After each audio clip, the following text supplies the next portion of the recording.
Here is the galvanized technique that we like to use here on our Crafty Little You products.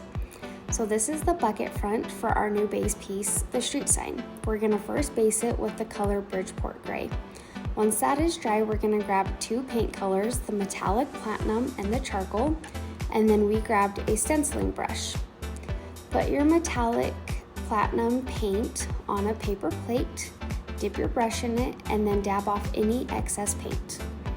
Now grab that paintbrush and you're just going to dab on that metallic platinum paint color.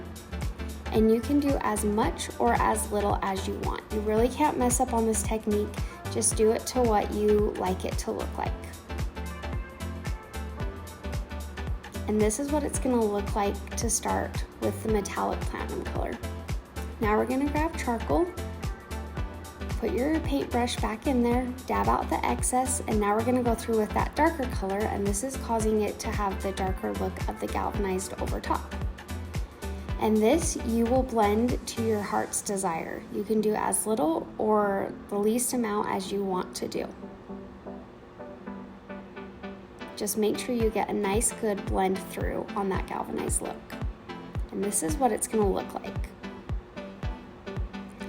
Okay, now we're going to want to add some rust to the edges. So we're going to take the color Burnt Umber, and with the technique of dry brushing, dip your foam brush into the paint and take off any excess of extra paint so that it will go through lightly on the edges.